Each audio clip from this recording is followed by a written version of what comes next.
Gaza में 8 महीने से भी लंबे वक्त से तीव्र लड़ाई चल रही है और इसके बाद इजरायल अब उत्तरी सीमा पर ध्यान केंद्रित करने की बात कर रहा है।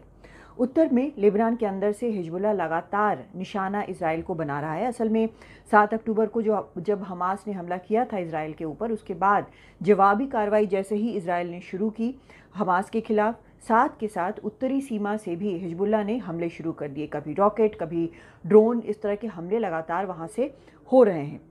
इजरायल वैसे तो युद्ध नहीं चाहता, लेकिन उसका दावा है कि अगर युद्ध होता है तो वो कुछ ही दिनों के अंदर हिजबुल्लाह को ख़त्म कर देगा।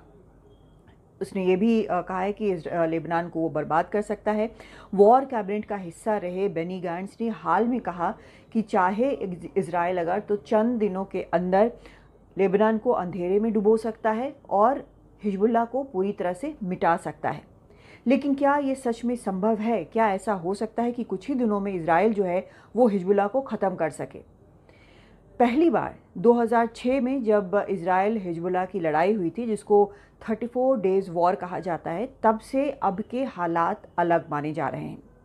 जानकार मानते हैं कि क्षेत्र में हालात उतने मुफीद नहीं हैं इजरायल के लिए जैसे पहले हुआ करते थे। एक तो गाज़ा युद्ध के कारण पहले ही काफ़ी मुश्किलों में है इजरायल, चाहे सेना की बात हो या हथियारों की बात हो, तो मुश्किल ज़रूर है उसके सामने।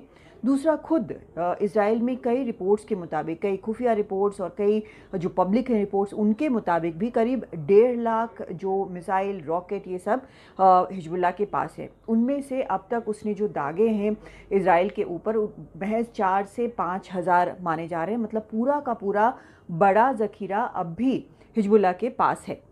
बताया ये भी जाता है कि हिजबुल्लाह के जो लड़ाके हैं वो अब हाईली ट्रेंड हैं, अच्छी खासी उनको ट्रेनिंग मिल चुकी है, और तो और सीरिया की सेना के साथ मिलकर लड़ने के कारण उनको युद्ध का भी अनुभव है, तो अनुभव की कमी भी अब नहीं है।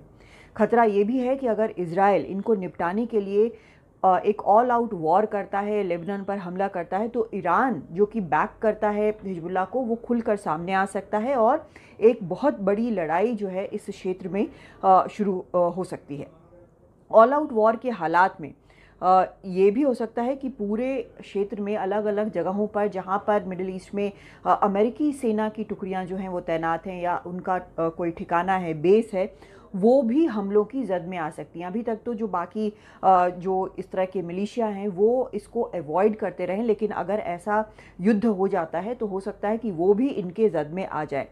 और तो और ईरान जो है, अगर वो ये चाहता है कि पूरी तरह से खुलकर युद्ध में उतरे, तो एक फैक्टर ज्योग्राफिक भी है, वो ये कि ईरान बिल्कुल स्ट्रेट ऑफ हॉर्मुज़ के पास है और ये पर्शियन गल्फ यहीं से जा सकते हैं। तो अगर वो ये रास्ता बंद कर देता है तो पूरी दुनिया में तेल की कीमतें जो हैं वो बिल्कुल तेज़ी से ऊपर जाएंगी और पूरी दुनिया पर उसका असर पड़ेगा।